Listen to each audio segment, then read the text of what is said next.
faedah. Qala al-Habib Abdullah bin Alwi al-Haddad radhiyallahu anhu, berkata al-Habib Abdullah bin Alwi al-Haddad, istashib fi safarik salasata asya'a, al-kha wa ta wa sad, ay al-khuluqul hasan wa ta'ah wa sidq, fa innaka idza istashabtaha fi safarik anjahta. Satu faedah dari Habib Abdul Haddad, ketika kita berpergian maka senantiasa berkawan dengan 3 hal dalam berpergian kita, yaitu kha, ta dan sad. Apa itu kha? Al-kha di sini singkatan dari al-khuluqul hasan, akhlak yang baik. Ya. Perbuatan, ucapan, tindakan yang diatur oleh agama, yang dipuji oleh agama, itu akhlak. Ya. Wa ta'ah dan ketaatan, wasidik dan juga kejujuran. Fa innaka idza istashabtaha fi safarik, jika kamu menerapkan 3 perkara tadi dalam berpergianmu, anjahta, kamu akan beruntung, akan sukses, akan berjaya. 3 hal, kata Habib Abdullah Al-Haddad, pegang 3 hal ini ketika kita berpergian kemanapun,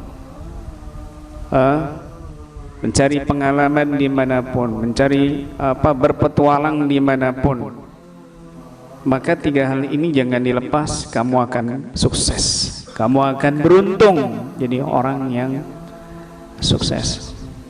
Yang pertama, al-khuluqul hasan, akhlak yang baik. Kemana-mana utamakan akhlak kamu, santun sama orang, ditata ucapannya, jaga omongannya, jangan gampang berkata-kata. Kamu baik, tapi kalau orang gampang berkata-kata, gampang ngomong, kadang sering terpleset yang menyebabkan orang lain itu tersinggung atau sakit hati. Kamu nggak tahu, dan nggak ada tujuan kamu itu nyinggung. Bagus pribadimu, tapi tidak menjaga ucapan, tidak dipikir dulu kalau ngomong. Ini kadang-kadang bikin sakit hati orang lain, tapi kita nggak tahu. Kadang-kadang dia cerita itu kepingin dapat perhatian dari orang-orang yang mendengarkannya, tapi karena ceritanya ini ada tambahan-tambahan, alias ditambah-tambahi sendiri, ada bohongnya. Akhirnya yang mendengarkan ini percaya, yang mendengarkan ini yakin, disebarkan lagi, terjadilah fitnah, terjadilah apa yang tidak kita harapkan. Itu kata si fulan, kapan saya ngomong, padahal niatnya kamu, tapi ada ketambahan yang kamu nggak tahu, yang kamu nggak sadari dari ucapan kamu. Akhlaknya, datang ke suatu tempat, misalnya ada tradisi-tradisi di situ, jangan kamu langgar. Jangan tradisi di tempat kamu beda, di tempat yang lain beda, terus kamu menerapkan tradisi di tempat kamu. Tradisi yang ada di tempat orang lain kamu hindari, kamu nggak pakai. Jangan, ini bukan akhlak. Ikuti tradisi itu selama tradisi ini tidak merusak akidah kamu.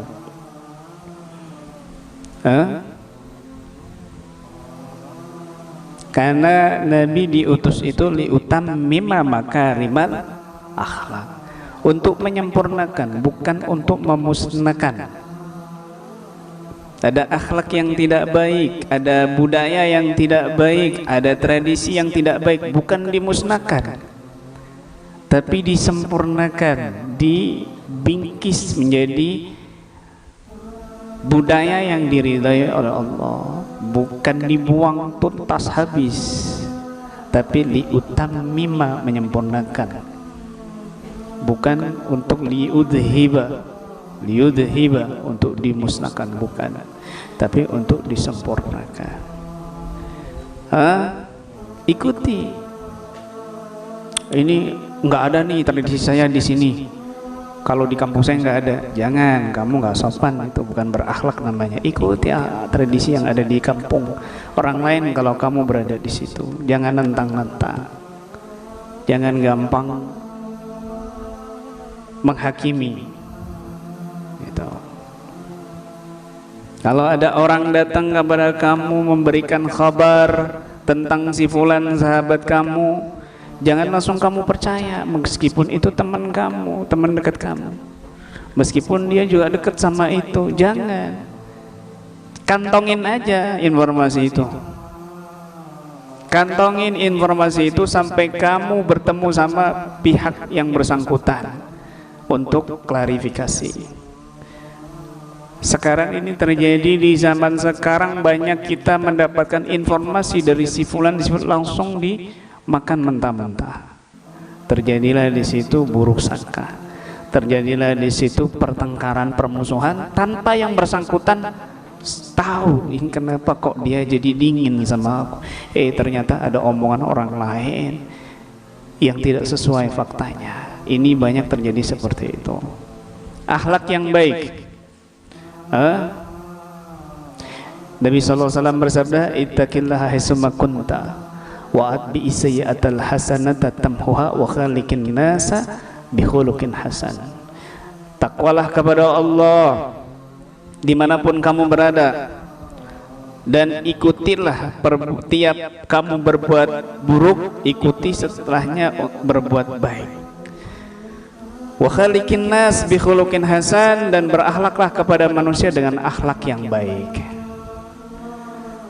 Perkara yang paling berat ditimbang nanti di akhirat itu adalah akhlak yang baik.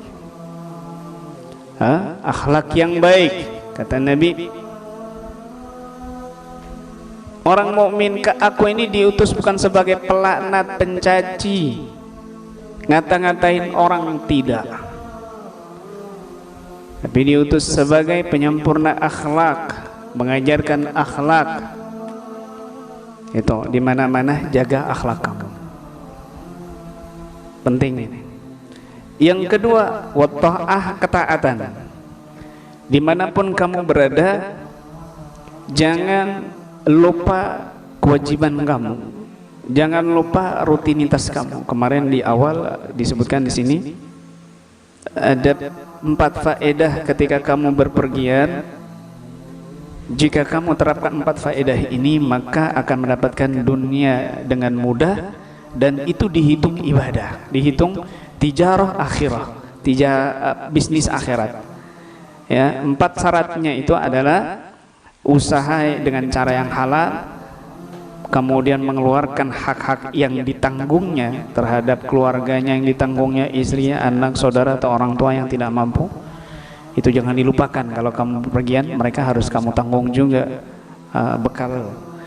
Kemudian yang ketiga, tidak menyibukkan dia pekerjaannya ini dari jamaah, dari majlis zikir, majlis kebaikan, dan zikir-zikir, wirid-wirid. Tetap rutinannya dibaca meskipun kamu pergi.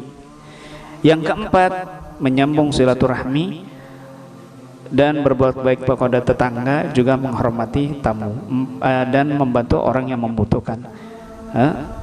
Jika 4 ini dipenuhi, matahasulat ad-dunya bihadhihi syurut, kapan saja dia mendapatkan duniawi dengan syarat-syarat ini, fahiya tijaratun akhirah, maka itu dinilai sebagai bisnis akhirat.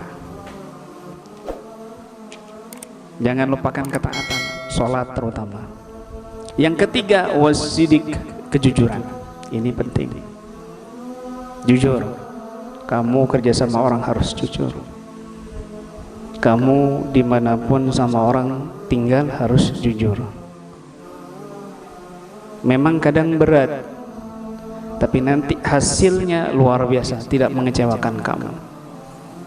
Kadang bohong ini, mau bohong ini gampang, dibisik-bisiki, digambarkan oleh setan, nih ke depannya kalau kamu begini, kalau kamu begini, ini dapatnya lebih besar begini untungnya.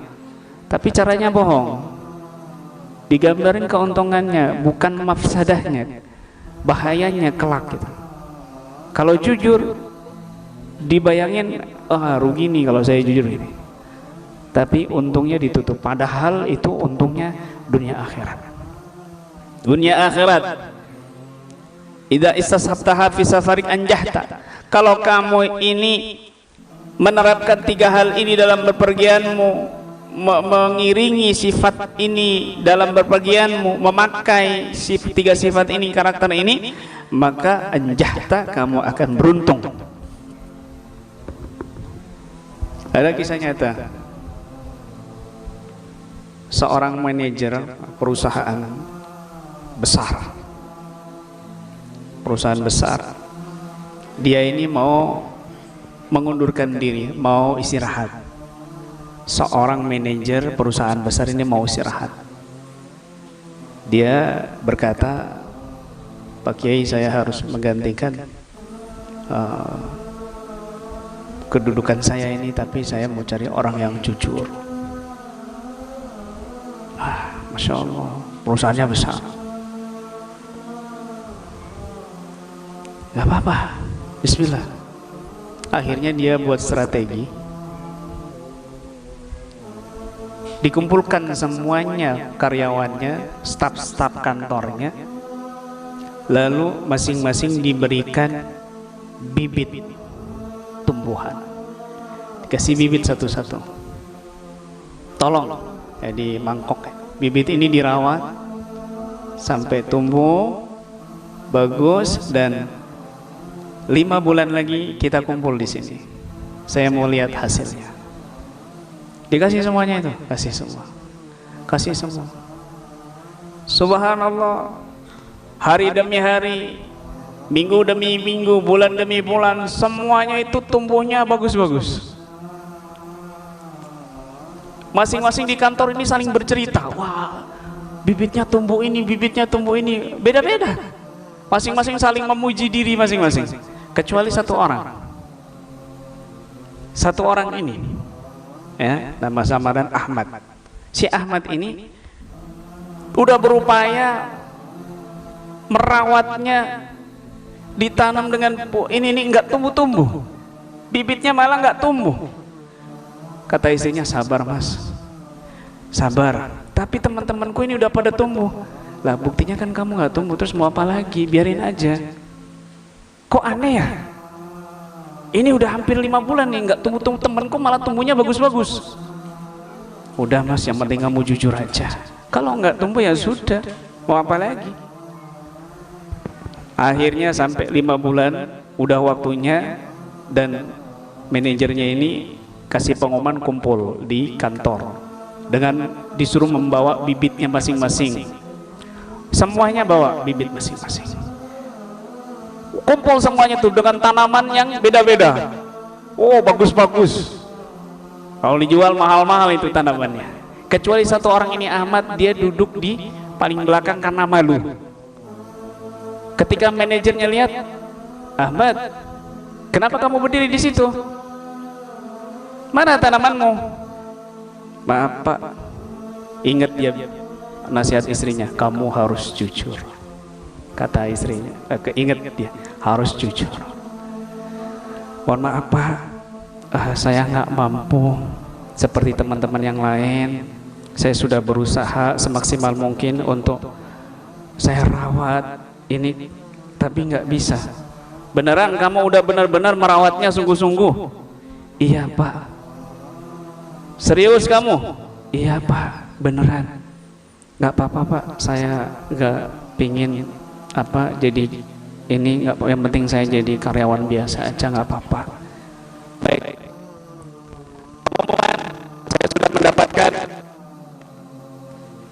saya sudah mendapatkan kandidatnya yang menggantikan saya sebagai CEO apa saya